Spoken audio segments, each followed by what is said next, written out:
2 คันข้างหน้านี่คือ Kawasaki Ninja 650 ปีประมาณ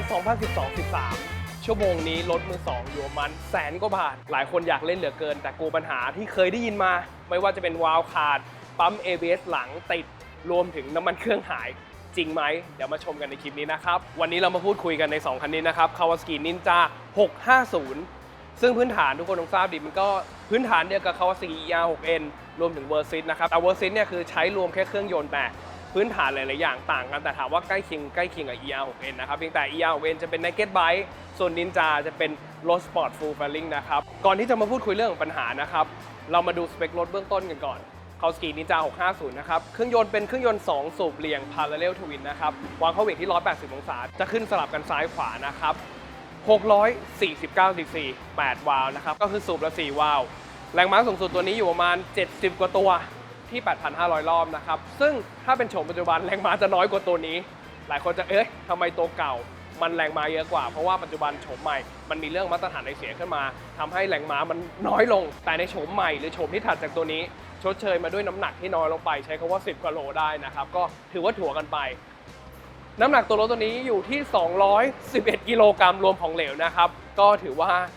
มาตรฐานแต่ก็แอบหนักไปนิดนึงเมื่อเทียบกับรถยุคปัจจุบันในปี 2018-2019 นะครับ 2018-2019 ส่วนใหญ่ถ้าไม่นับพวก4สูบเรียงพวกตระกูลรถ2สูบด้วยกันแต่นี้น้ำหนักไม่ข้าม200โลเหมือนแล้วนะครับมาดูที่ส่วนสูงตัวนี้ที่หลายคนชอบใจกันเลย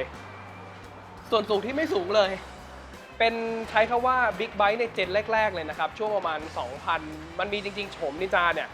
มีก่อนหน้านี้แล้วแหละเริ่มต้นช่วงประมาณปี 08 ถึง 09 เราจะได้เห็นช่วงประมาณปี 2009 นะครับหลายคนชอบใจกันโดยเฉพาะคนเอเชียอย่างเราๆนะครับเพราะว่าอะไรส่วนสูงของเบาะไม่สูงเลยจากพื้นขึ้นมาถึงเบาะเนี่ย 80.5 เซนติเมตรเท่านั้นนะครับก็ถือว่าค่อนข้างเตี้ยโดยปกติมาตรฐานบิ๊กไบค์ทั่วไปเราจะเจออยู่ประมาณ 82-83 เซนติเมตรนี่คือเรื่องปกตินะครับแต่ตัวนี้คือ 80.5 ถือว่าไม่สูงเลยนะมาพูดคุยกันเรื่องความรู้สึกหนักนะครับ211 โลถามว่ารู้สึกหนักไหมเวลามาคล่อมเนื่องจากความสูงมันไม่สูงเลยเนี่ยผมสูง168เซนติเมตรนะครับส้นถึงพื้นเต็ม2ข้างเลยทำให้ขาเราเต็มพื้นทำให้ไอ้211 โลเนี่ยมันไม่ได้รู้สึกถึงความเราไม่มั่นคงนะถ้าเกิดถ้าเกิดเราอยู่ปลายเท้าจิกเขาอาจจะรู้สึกหนักนิดนึงสำหรับคนที่ไม่คุ้นของตัวน้ำหนักตัวรถนะครับแต่ด้วยตัวรถเนี่ยที่ออกแบบมาตัวเบาะค่อนข้างเตี้ยนะครับก็ถือว่าไม่ได้ซีเรียสนะสำหรับคนที่ความสูงมาตรฐานประมาณได้150-160นะครับซึ่งมาดูกันที่เครื่องยนต์เนี่ยเครื่องยนต์อย่าบอกว่าบล็อกนี้ยังใช้กันถึงยุคปัจจุบันเลยนะมันเพียงแต่มันมีการเปลี่ยนแปลงเล็กๆน้อยๆพื้นฐานเอาว่าใกล้เคียงกันตั้งแต่ยุคปี 09 แล้วแหละปัจจุบันก็ยังเป็นตัวนี้แหละเพียงแต่อาจจะมีเปลี่ยนเรื่องเสื้อในโฉมปัจจุบันมีเติมเรื่องตัว Sliver Clutch ขึ้นไปแล้วก็ไอ้ที่แรงม้ามันน้อยลงมันเป็นเรื่องการจูนกล่อง ECU นะครับซึ่งก็พื้นฐานมันอะไรหลายอย่างใช้รวมกันได้ระหว่างเจนเก่าเจนนี้แล้วก็เจนใหม่นะครับแต่ไม่ได้ 100% สังเกตว่าคันนี้จะดังหน่อยว่าคันนี้เป็นท่อแต่งนะครับเดี๋ยวให้ฟังเสียงท่อเดิมก่อนอันนี้คือท่อเดิมๆนะครับจากโรงงานเลยถือว่าโอเคเดินเบาอาจจะเงียบแต่เร่งก็พอมีเสียงอยู่บ้างนะครับแต่พอมาฟังในรถที่มีท่อจังหวะเดียวกันแต่รู้สึกมีความเป็นลูกมากกว่า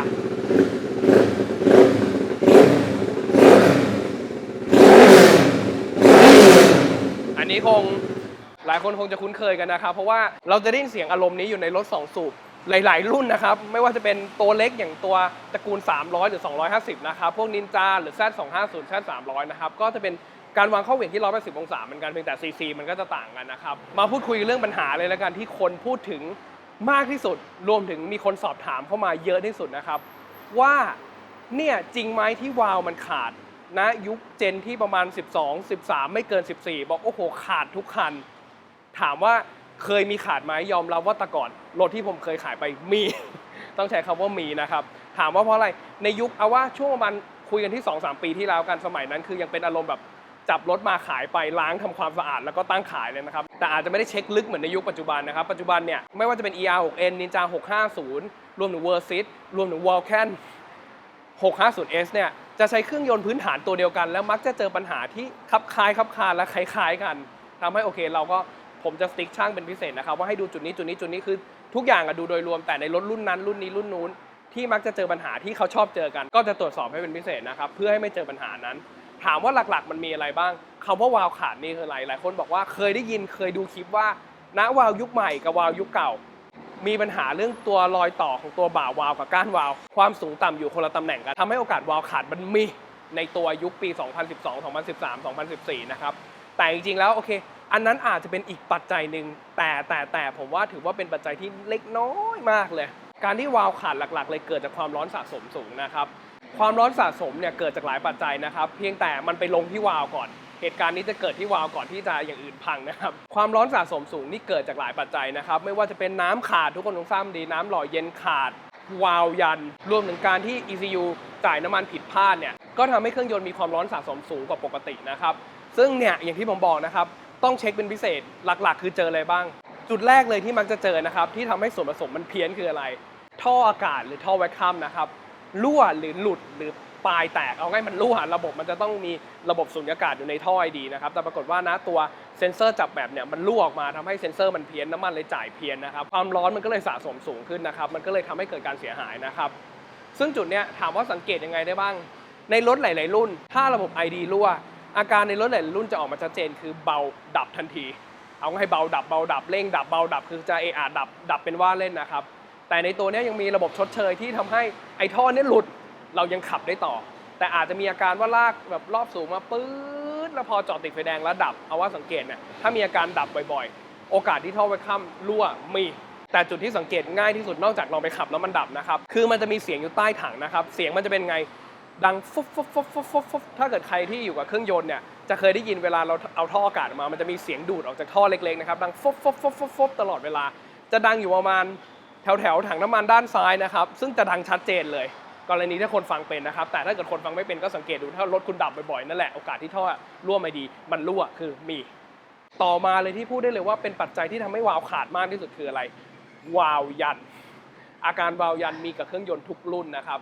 บวาล์วเคลียร์แลนซ์เนี่ยจะต้องตั้งอยู่ตลอดเวลาส่วนใหญ่ถ้าเป็นคาวาซากิเนี่ยเครื่องบล็อกนี้เขาจะให้ตั้งอยู่ประมาณทุกหมื่นโลหรือ10,000 กว่าโลนะครับเอาว่าหรือว่าถ้าสังเกตอาการง่ายๆบางทีเราซื้อมือสองมาเราไม่รู้ว่าเขาตั้งไปหรือยังอาการว่าวาล์วยันเป็นไง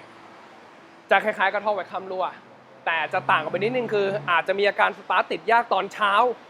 หรืออาจจะเครื่องดับตอนร้อนอันนี้ก็เป็นปัจจัยเรื่องวาล์วยันนะครับหรืออีกจุดหนึ่งที่เอาไว้สังเกตเลยนะครั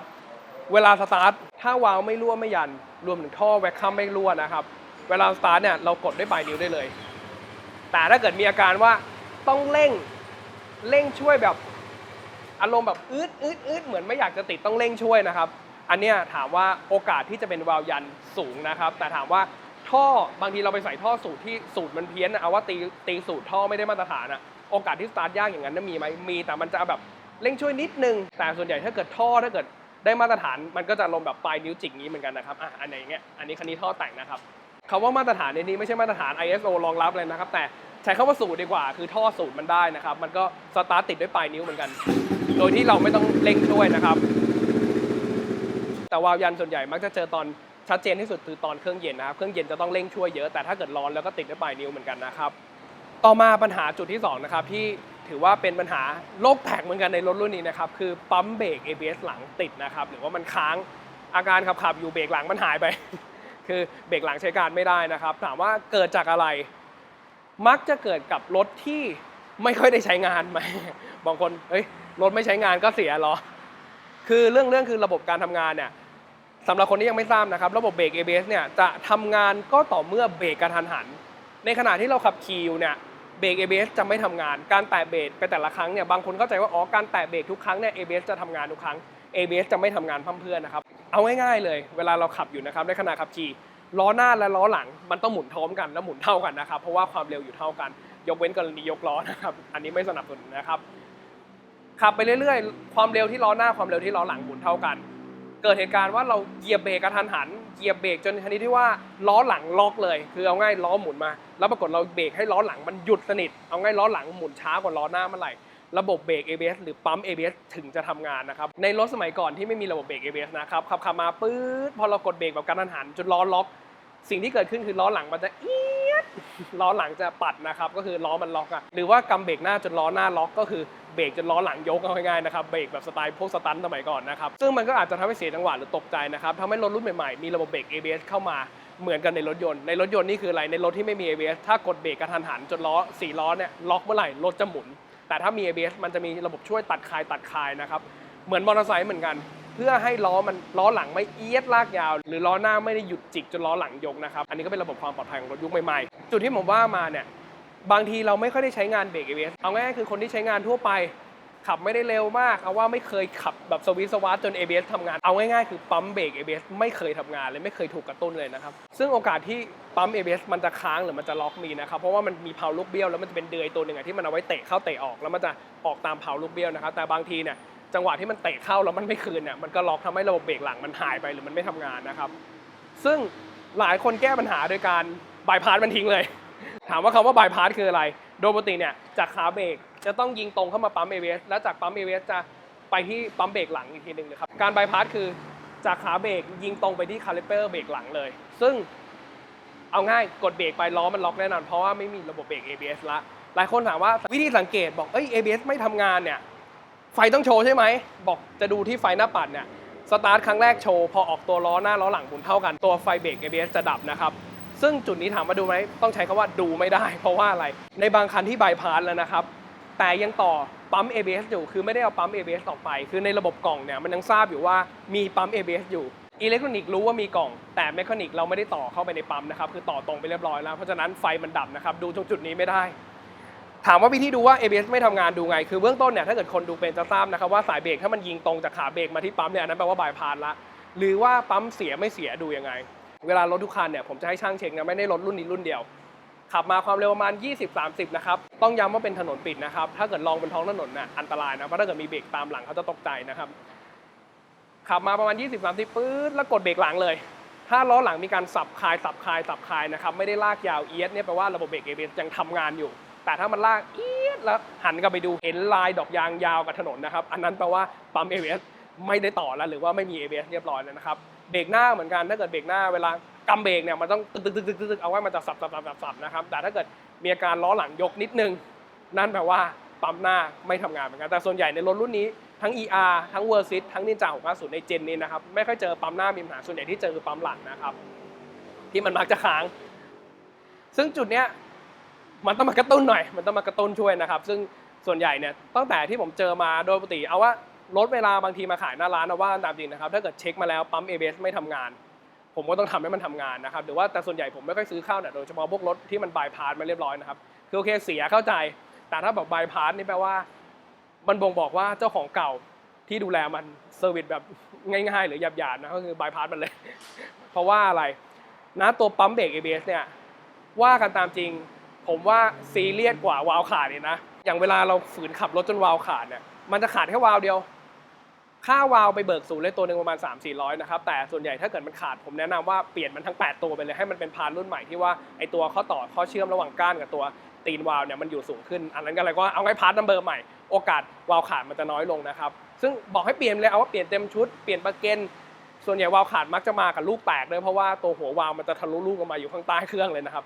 บเปลี่ยนลูกด้วยลูกก็1,000 กว่าบาทเอาว่าเปลี่ยนเต็มชุดเลยซ่อมอยู่ก็ประมาณ10,000 กว่าบาทนะครับสำหรับกรณีวาล์วขาดอันนี้คือเลวร้ายที่สุดนะครับซึ่งพอมากลับมาที่ปั๊มเบรก ABS อย่าบอกว่าณช่วงประมาณ2 ปีที่แล้วแล้วกันที่ผมเคยเบิกปั๊มเบรก ABS นะครับณตอนนั้นอยู่ประมาณ 26,000-27,000 อยู่ประมาณเนี้ยครับเดี๋ยวนี้ไม่รู้เท่าไหร่นะเพราะว่าเดี๋ยวนี้บอกตามตรงไม่ค่อยได้เบิกละเพราะว่าผมมีแหล่งเบิกนะครับทั้งมือใหม่แล้วก็มือ2เนี่ยก็ถูกลงมาแต่มือใหม่ก็ถูกกว่าเป็นเท่าตัวอยู่นะซึ่งตัวนี้ส่วนใหญ่ผมจะมีสต็อกเก็บไว้ให้ลูกค้าเผื่อกรณีที่มันเสียฉุกเฉินนะครับแต่ส่วนใหญ่เอาว่าไม่เจออาการปั๊มเบรก ABS หลังติดเนี่ยมาเป็นปีแล้วนะเพราะด้วยอาจจะเพราะว่าวันที่เราซื้อเข้าเนี่ยมีการเช็คแล้วส่วนใหญ่ถ้าเกิดมันมีปัญหาผมก็ไม่ซื้อเข้าเลยไม่ให้ช่างซื้อนะครับเพราะว่าขี้เกียจมาแก้ปัญหาปวดหัวนะครับแต่โอเคซึ่งถ้าเกิดมันปกติดีมาถึงผมให้ช่างกระตุ้นทำความสะอาดทั้งตัวขั้วเซ็นเซอร์หน้าเซ็นเซอร์รวมถึงตัวฉีดไล่ชื้นไล่อะไรนะครับตั้งแต่นั้นมาไม่เคยเจอนะว่าจริงตัวปั๊มเบรก ABS หลังเสียก็ถือว่าไม่ค่อยซีเรียสนะมันถามว่ามันมีโอกาสเสียไหมมีรถอะไรก็มีโอกาสที่ปั๊ม ABS จะเสียนะครับแต่ถามว่าถ้าเหมือนเดิมอ่ะถ้าดูแลดีๆมันก็เสียไม่ยากขนาดนั้นหรอกต่อมาปัญหาโลกแตกน้ำมันเครื่องหายในรถรุ่นนี้หรือเครื่องบล็อกนี้นะครับ6502สูบของคาวาซากิต้องใช้คำว่าอันนี้ผมหาทางแก้ไม่ได้จริงๆ ถามว่าเป็นปัญหาไหมคือจริงๆถามว่าไม่ได้ซีเรียสหรอกถ้าเราหมั่นเช็คมันเปลี่ยนน้ำมันเครื่องตรงตามดีลนะครับด้วยเครื่องยนต์บล็อกเนี่ยมันมีแรงอัดที่เยอะกับถ้าเกิดใครเคยมีโอกาสได้ผ่าเครื่องออกมาดูนะครับแล้วได้เช็คเคลียร์แลนซ์ตอนก่อนประกอบกลับเข้าไปเนี่ย เช็คเคลียร์แลนซ์ต่างๆอยากจะบอกว่าสเปคเคลียร์แลนซ์แหวนในรถรุ่นนี้หรือเครื่องบล็อกเนี่ยค่อนข้างห่างเมื่อเทียบกับรถรุ่นอื่นๆห่างในที่นี้ไม่ใช่เครื่องหลวมนะเอาไม่ใช่ขับโอ้โหควันขาวไหลกระฉูดขนาดนั้นนะคือมันเป็นสเปคของมันอะซึ่งมันห่างทำให้โอกาสที่น้ำมันเครื่องมันจะเล็ดลอดออกมาในห้องเผาไหม้แล้วมันเผาไปกับท่อมันมียอมรับว่ามันมีนะครับยิ่งถ้าเกิดเราเปลี่ยนท่อด้วยหรือว่าโหดๆสุดคือวาล์วยันนะครับโอกาสน้ำมันเครื่องหายจะหายเป็นพิเศษแต่ถามว่าถ้ามันปกติดีหายในที่นี้เป็นยังไงมันไม่ได้หายไปชนิดโอ้โหขับ100 โลหายไปลิตรนึงขนาดนั้นถ้าขับหายไปขนาดนั้นชาร์ปละลายแน่นอนมันจะหายประมาณแบบ5-6,000 โลเอาว่าดิวเปลี่ยนน้ำมันเครื่อง1 รอบมันอาจจะหายไปประมาณ50 ซีซีหรือ100 ซีซีคือนิดนึงจนมันไม่มีผลนะครับมันจะมีผลก็ต่อเมื่อเราช่วยต้องใช้คำว่าเจ้าของรถช่วยนะครับถึงเวลาเปลี่ยนน้ำมันเครื่องแล้ว10,000 โลกูไม่สนกูก็ขับไปเรื่อยๆนะครับจนน้ำมันเครื่องมันหายเอาว่าลากไป 20,000 โลน้ำมันเครื่องนี่ดำเป็นดีเซลเลยน้ำมันเครื่องหายไปทีนึงครึ่งลิตรอันนั้นโอกาสที่เสียหายมันมีนะครับแต่ถ้าเกิดอย่างที่ผมบอกหมั่นเช็คไม่ยากน้ำมันเครื่องตาแมวก็ดูอยู่ตรงนี้นะครับดับเครื่องตั้งรถให้ตรงอย่าขึ้นสแตนนะครับถ้าขึ้นสแตนแล้วเพี้ยนตั้งรถให้ตรงแล้วมองตาแมวน้ำมันเครื่องจะต้องอยู่กึ่งกลางไม่สูงไม่ต่ำไปนะครับอันนี้แหละเช็คแค่นี้นะครับมันก็อารมณ์เหมือนเราคอยเช็คน้ำหล่อเย็นหรือเช็คหลายๆอย่างนะครับอันนี้ก็ถือว่าปัญหาที่3ที่ผมว่าเรื่องน้ำมันเครื่องหายไม่ได้ซีเรียสขนาดนั้นหรอกก็เปลี่ยนน้ำมันเครื่องให้ตรงตามระยะเวลานะครับหลายคนถ้าฟังมาถึงจุดนี้นะครับบอกโอ้โหแปลว่าชัวร์100%เลยใช่ไหมถ้าเกิดวาล์วไม่ยันท่อแบ็คคัมไม่รั่วไอ้อย่างนั้นอย่างวันนี้ที่ผมเล่ามาตั้งแต่ต้นคลิปเนี่ยถ้าเช็คตลอดโอกาสที่วาล์วไม่ขาดมีอยู่ไหมต้องใช้คำว่ามี ยังคงมีอยู่นะครับแต่มันน้อยมากๆคือมันน้อยจนเอาว่ามันไม่ใช่รถรุ่นนี้หรอกรถรุ่นอะไรก็ตามโอกาสที่มันจะเสียหายโอกาสที่จะวาล์วขาดถามว่าผมว่าเป็นเรื่องปกตินะบางทีเราน้ำมันเครื่องไม่ถึงหลายๆอย่างมันโอกาสมันมีมันก็เกิดขึ้นได้เพียงแต่จุดที่ผมเล่ามาตั้งแต่ต้นคลิปเนี่ยถ้าเราหมั่นตรวจเช็คตรวจสอบโอกาสที่มันจะขาดมันจะหายไปแบบเยอะเลยต้องใช้คำว่าเยอะจนแทบผมไม่เจอแล้วนะถ้าตั้งแต่ที่ให้ช่างเนี่ยคอยหมั่นเช็คอย่างนี้เต็มระบบนะครับซึ่งก็นั่นแหละเอาง่ายๆรถที่ออกจากร้านเราในช่วงประมาณปี2 ปีเนี่ยผมเช็คอย่างนี้ทุกคันนะครับก็คือมีการเช็ควาล์วเปลี่ยนน้ำมันเครื่องของเหลวเนี่ยเปลี่ยนให้ทุกคันเนี่ยแล้วหัวเทียนก็คือจากการเคลียร์ให้หมดนะครับซึ่งบางคนบอกโอ้โหออกจากร้านผมนี่ไม่มีเปอร์เซ็นต์ขาดแน่นอนแบบ100%ไม่มีขาดนะครับต้องใช้คำว่าโอกาสที่ผ่านเป็นนานๆไปโอกาสที่วาล์วยันหรือแวคคัมรั่วมันยังคงมีอยู่นะครับซึ่งมันเป็นเรื่องปกติของเครื่องยนต์นะครับแต่มันไม่ได้ขาดกันง่ายๆงั้นหรอกอย่างที่ผมบอกนะครับซึ่งก็ถ้าออกไปแล้วประมาณ6 เดือนปีนึงหรือว่าพักๆแล้วกันวิ่งประมาณ10,000-20,000 โลเนี่ยอาจจะถ้ากลับมาหาผมได้ก็กลับมาให้ผมเช็คอีกนิดนึงแล้วกันเช็คเล็กๆน้อยๆนะครับคือเอามาแค่เปลี่ยนน้ำมันเครื่องก็ได้ในช่างคนที่ทำเนี่ยส่วนใหญ่จะโฟกัสในจุดที่รถรุ่นนั้นๆมักจะเจอประจำนะครับรุ่นนี้เป็นอะไรรุ่นนั้นเป็นอะไรมักจะเจอซึ่งจุดนี้ถ้าเจอช่างก็จะทักนะครับก็จากการทำเลยคือค่าทำอย่างที่ผมบอกนะครับค่าทำมันไม่เท่าไหร่ทำก่อนที่มันจะเสียหายนะครับซึ่งท่อไวคัมส่วนใหญ่อยากบอกว่าถ้าเป็นลูกค้าร้านผมทำให้ฟรีนะเพราะว่ามันก็แค่เปลี่ยนท่อเส้นสั้นๆเท่านี้เองมันคือมันท่อมันถูกมากแต่เพียงแต่มันต้องยกถังแล้วมาเปลี่ยนนั่นเองมันก็มีแค่ค่าแรงเดียวนะครับก็ไม่ได้ซีเรียสอย่างที่บอกนะครับหมั่นดูแลรักษาอย่าขับมันอย่างเดียวอย่าขี่มันอย่างเดียวแล้วกันรถเราซื้อมาคันหนึ่งจะบอกว่ามือ2ละ100,000 กว่าบาทโอ้โหถูกเหลือเกินขับมันอย่างเดียวไม่ต้องไปมองหน้ามันน้ำมันเครื่องไม่ต้องเปลี่ยนไม่ต้องไปสนใจลมยางไม่ต้องเติมรถอะไรมันก็พังนะครับหวังว่าคลิปนี้จะเป็นประโยชน์แล้วกันเพราะว่าเจอคนถามเข้ามาเยอะนะครับส่วนใหญ่คนที่ซื้อรถร้านผมเขานั่งเคลียร์แหละไม่ค่อยมีปัญหาแล้วแต่ในบางคนที่บางทีออกป้ายแดงมาแล้วก็ไม่กล้าเข้าศูนย์กลัวมันแพงผมอยากบอกว่าเข้าศูนย์ไปเถอะยิ่งถ้าเป็นคาวาศูนย์เขาไม่ได้สวิตแพงขนาดนั้นนะครับอย่างเปลี่ยนถ่ายน้ำมันเครื่องเนี่ยมาหาผมก็เข้าศูนย์ต่างกันหลักร้อยนะครับไม่ได้บอกว่าคุยกันโอ้โหเปลี่ยนผม1,000 กว่าบาทเข้าศูนย์4,000มันไม่ได้ขนาดนั้นนะครับถ้ามันมีปัญหาเดี๋ยวเขาจะทักให้แหละว่าตามจริงนะครับบางทีเราเปลี่ยนถ่ายเองหรือว่าเราไม่สนใจอาจจะท่องแค่ว่าเปลี่ยนถ่ายน้ำมันเครื่องเดียวกับน้ำอย่าขาดเนี่ยแล้วก็ขับรัวๆโดยที่วาล์วไม่ตั้งหรือว่าหัวเทียนไม่เปลี่ยนเนี่ยโอกาสเสียหายอย่างอื่นมันก็มีนะครับไม่ใช่แค่วาล์วขาดอย่างเดียวคลิปนี้ก็ไม่ได้มีอะไรมากนะครับผมก็อยากจะแบ่งปันเรื่องราวในประสบการณ์ที่เราเคยเจอในรถรุ่นนี้นะครับว่าจุดนี้นะมันต้องโฟกัสหน่อยต้องหมั่นสังเกตหน่อยนะครับเผื่อว่าคุณขับรถรุ่นนี้อยู่จะได้คอยสังเกตจะได้ไม่ต้องกลัวนะครับบางทีขับก็กลัวหนาวๆร้อนๆไม่กล้าออกทริปอันนั้นก็เกิดไปนะครับคือมันไม่ได้ขนาดนั้นหรอกโอกาสมันมีน้อยมากแต่ก็ทำให้มันมีหรือว่าทำให้เปอร์เซ็นต์มันน้อยลงก็ดีกว่าหมั่นเช็คหมั่นตรวจสอบอย่าช่วยเป็นพอนะครับโอเคก่อนไปผมฝากติดตามช่องใหม่ผมด้วยผมมีตอนนี้ทำช่องแยกมานะครับช่อง D Big Bike นี่คือจะเป็นช่องที่เกี่ยวกับยานยนต์มอเตอร์ไซค์บิ๊กไบค์รถยนต์อนาคตอาจมีเรืออาจมีเครื่องบินนะครับอะไรเอาง่ายเกี่ยวกับยานยนต์นะครับจะอยู่ในช่องนี้แต่ถ้าเป็นเรื่องอื่นที่ไม่เกี่ยวกับยานยนต์เอาว่าวีล็อกทั่วไปท่องเที่ยวหรืออะไรก็เอาง่ายไม่เกี่ยวกับยานยนต์ผมจะแยกไปลงอีกช่องหนึ่งนะครับก็เป็นช่องใหม่แหละฝากทุกคนเข้าไปติดตามเลยนะเพื่ออยากจะติดตามกันเดี๋ยวผมทิ้งลิงก์ไว้ด้านล่างเหมือนเดิมนะครับโอเควันนี้ขออนุญาตเท่านี้ก่อนวันหน้ามีเรื่องราวดีๆผมมาอัปเดตให้เรื่อยๆเหมือนกันนะครับขับขี่ปลอดภัยทุกท่านครับสวัสดีครับ